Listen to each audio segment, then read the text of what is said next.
segments of today's video, we'll be looking at BTC and ETH variance premium data from Amber Data Derivatives. Most of this is built on the Amber Data Derivatives API, formerly known as GVol. To run this data, you will need a GVol API key, which is inserted at the top of the notebook. In addition, this notebook will be accessible on our GitHub in the description of the video below. So without further ado, let's dive into it. So first and foremost, to prepare the notebook, we have to import our different modules in Python and define all of our GraphQL query presets to query the Amber Data Derivatives API. At the start of this process, we are going to query the Bitcoin variance premium from Amber Data Derivatives using the GraphQL query, and we're going to process this data into our Python notebook. So I'm going to run this cell now to query this. And here is the data. So in the data, it yields the implied RV date, which is just date time, with the classified instrument, the DVol index, Parkinson HV index, and variance premium. And I'll describe these very briefly. So the DVol index is the 30-day implied volatility on Bitcoin on the Deribit exchange, which is derived from the options traded on Deribit, whereas Parkinson HV is just the 30-day Parkinson historical volatility for Bitcoin, and the variance premium is the difference between the DVol 30-day implied volatility and the Parkinson HV 30-day historical volatility. This is pretty much the crux of what the data we're going to be looking at is today. Now, second to querying the BTC data, we are going to query the ETH data. So when I prepare this right here and I run this code, it'll also give me a header of what this data should look like. Notice the only change in the output of this pandas data frame is the change of the instrument and the other data alongside it, because now I'm looking at ETH data compared to BTC data. So we're pulling this into the notebook so we can then visualize it and see how variance premium changes over time. So now I'm going to prepare the variance premium plots.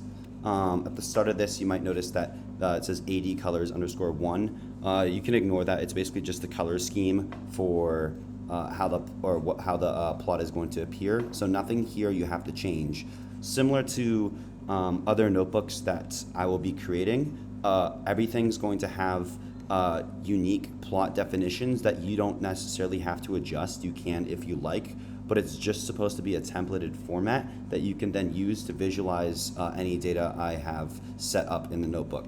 So I'm going to prepare this plot real quick and run this code, and that little check mark tells me that the code is prepared, and I'm going to call this plot using the data frame that I classified earlier as BTC IV RV. So let me pull this data real quick. And boom, as you can see here, this is the BTC variance premium over time from inception, from when we got this data back in 2021 up until the current date of July 11th, 2023. Similar to what I mentioned earlier, this is plotting DVol against the Parkinson historical volatility, and the difference between these values is on the subplot below as variance premium. So you can use this as a tool to visually measure how that's changing over a period of time, and can use that for your own investment analysis. Now, in addition to this, we're also going to plot the ETH DVol, Parkinson vol, and variance premium too. And right here, it's pretty much the exact same plot from the plot that we predefined up here, with the difference being ETH instead of BTC. And you can use it in the same manner I just mentioned. Now, also in this notebook, you will find that I've included basic statistics for the plot. So I can run this code, and it pretty much just yields the mean, the standard deviation, minimum, and different quartiles and percentiles that I find valuable, with the maximum too. So you can use that how you'd like for your own analysis, just to gauge some basic sentiment for what this data or how this data responds in different conditions during different periods of time. So the first bit I ran is the BTC portion, where I can also run the ETH portion as well, and it yields that data too, and it's predefined. You don't really have to touch it. The describe function pretty much takes away anything you really need on a surface level. Now, to make it even easier, I'm preparing a statistics plot as well, and the statistics plot pretty much plots this data so you can visually see how these numbers are interacting with one another. So let me call this real quick across BTC, and I'm using the Plotly library in this notebook, and the Plotly library will allow you to manually interact with different plots. So for instance, let's say I only wanted to look at variance premium. I could deselect these two plots and only see variance premium overall. And I could also do this with other plots too, and see how they interact with one another, just for the purposes of gauging a better comparison in one plot versus many. Now, additionally, I can also do this with ETH as well. Same thing goes. You can manually select and deselect which plots you want to look at. And yet again, this is looking at the descriptive statistics that are predefined in a few cells before. Additionally, we can also query the correlation between BTC and Ethereum in this notebook. So if I were to run this code, I can predefine it and essentially pull the correlation data right into the notebook, just to gauge how these are correlated over historical periods of time.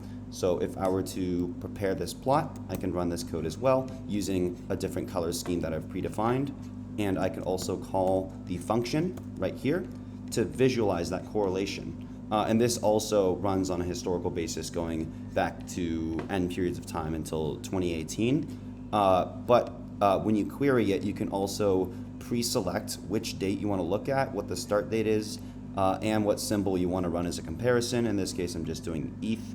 But that is pretty much the gist of this, and you can use the whole crux of this notebook for any type of analysis that you find valuable in regards to anything volatility, implied volatility, or correlation between different assets. And of course, I'm using the big two for this one just for simplicity purposes. But yeah, outside of that, that pretty much wraps up the components of this notebook. And please feel free to ask us any questions if you have any concerns in the future. So thank you.